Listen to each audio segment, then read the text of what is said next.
Welcome to ModiMakes. What's good, everybody? My name is Modi, this is ModiMakes, and today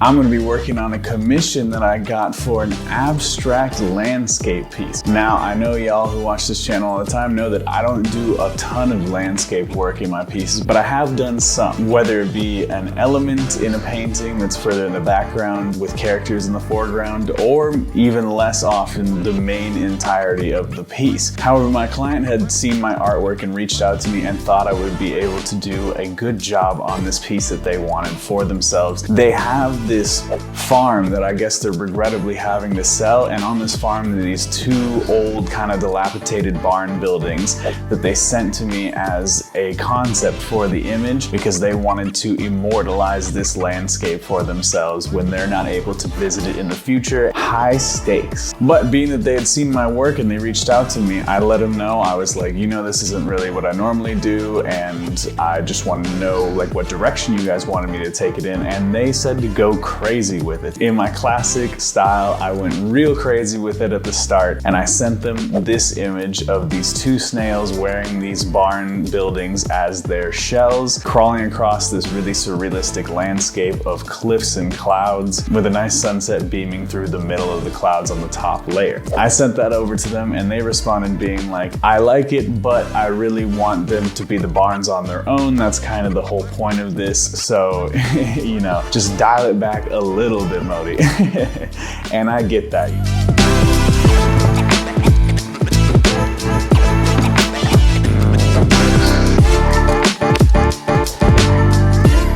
So, the first thing that I had to do was erase those terrible water reflections that I just drew in super quickly on the bottom there, where there's gonna be a nice still pond or something to that effect. And then I also sadly had to erase the majestic snail creatures from the main part of the image there. Now that I've erased those snail creatures, there's a little bit of gap between the bottom of the barn and the ground, and instead of just putting the barn directly onto the ground, I wanted to add in another layer and put in some nice line work elements to what will be grass growing up into the barn as if it's getting reclaimed by nature. Being that these buildings are so dilapidated, and I really wanted to push that even further, adding in this hole on the top right of the barn there.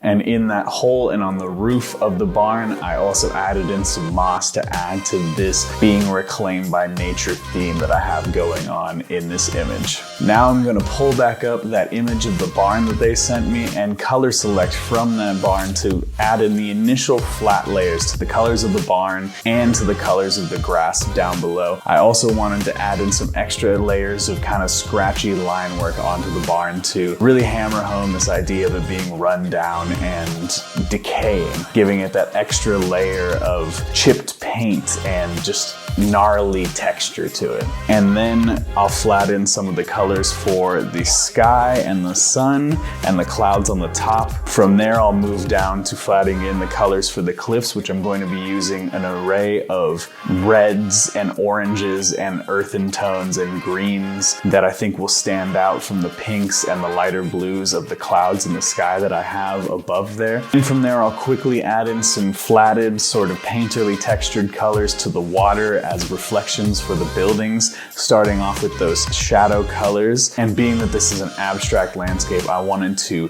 kind of decompose those shadows and those highlights and everything and have it be more about just the use of color than accurately representing what the shadows and highlights would be if you were to try to realistically paint the scene. Now I'm going to come in with my ink bleed brush from Procreate, that is one of their standard brushes, and start putting in initial rough shadows and highlights to the cliffs, giving it these jagged edges that are all sort of pointing towards the highlight, which will be the sun at the end, giving it nice compositional flow, but adding in just the bare minimum of rough texture that I'm going to add upon later on those cliff sides. Making sure to again use a lot of different variations of color to really play with this idea of the shadows and the highlights, just making it look good and give the impression without, once again, worrying too much much about the accuracy. Then to make those lines that I added in look more painterly, because this is a digital painting that I'm going for, although it will be heavily stylized, do not worry. I'm going to use the blend tool to blend in some of those shadow and highlight lines for the cliffs and really sell that kind of brush stroke texture that I think will add in some extra layering to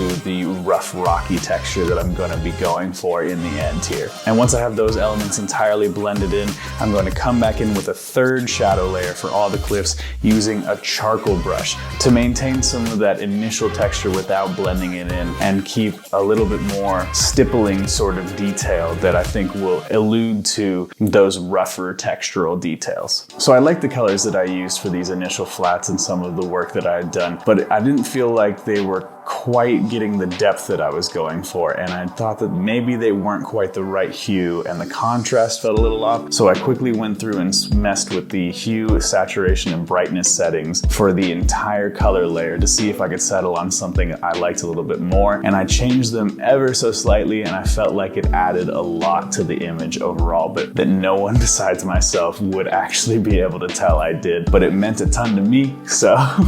And then to continue bringing in that depth and contrast, I then went through to paint more contrast onto the barn and the water, getting those shadows much deeper and making sure that those foreground elements stand out even more from the brightly colored background that I have laid down right now. Then to bring in some more highlights, I go into the sun and make sure it looks like a bright highlight in the sky like it would by adding in a gradiented layer of highlights in there. As I started with that initial golden sort of orangish yellow, I then went into a brighter, more saturated yellow, eventually down to a white center highlight to really make it stand out and look bright. Then, in keeping with the sky is going to be painted with a paintbrush theme, I will come in and add in highlights and shadows to the clouds using a splatter spray paint brush that I have that separates out the color that you chose into certain tertiary colors as well that give it a little bit more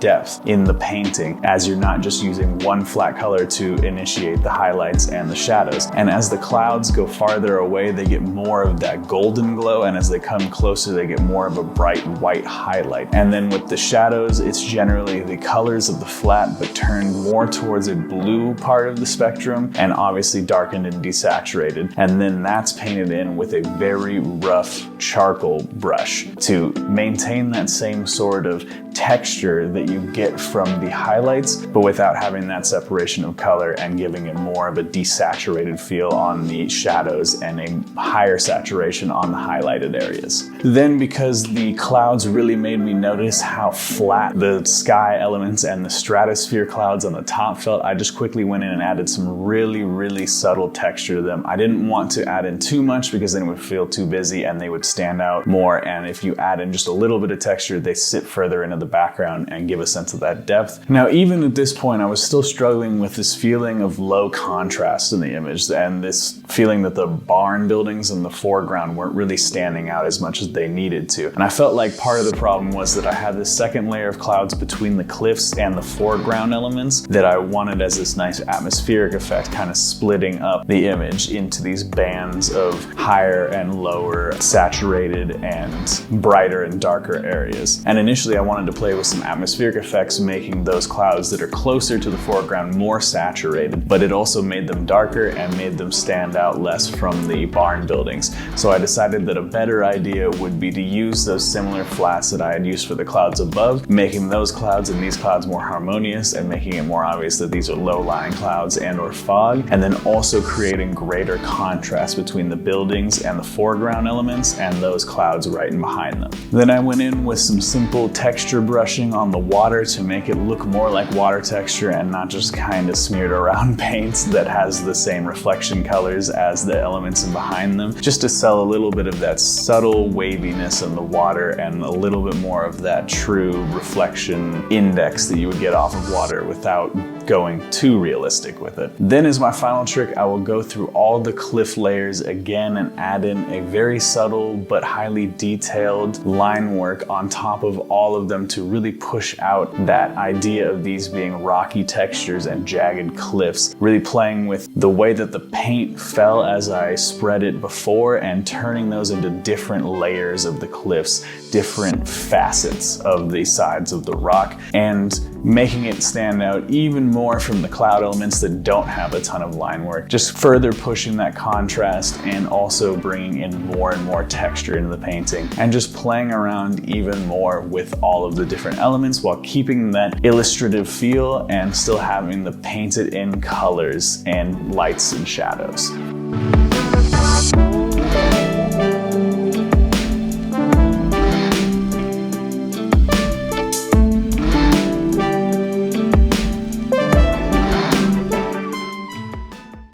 Well, there you have it, my peoples. My 2-barn building abstract landscape commission painting is complete.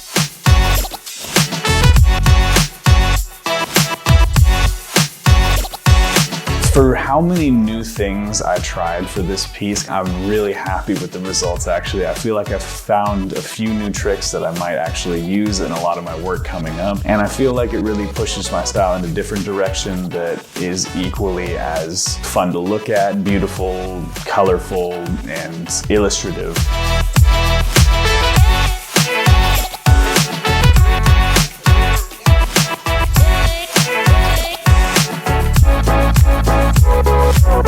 But let me know what you guys thought of the piece down in the comments below. And let me know if you have any questions about this video or any other video I've made. I'll be happy to read through all the comments and respond to them personally, as I always do. And you know, if you like the video, go ahead and give me a like. That would be fantastic. And if you like me, you like the channel, and you want to help support me, the #1 thing that you can do is to subscribe. I really couldn't thank you enough if you did. It means the world to me. And with all that out of the way, and without further ado,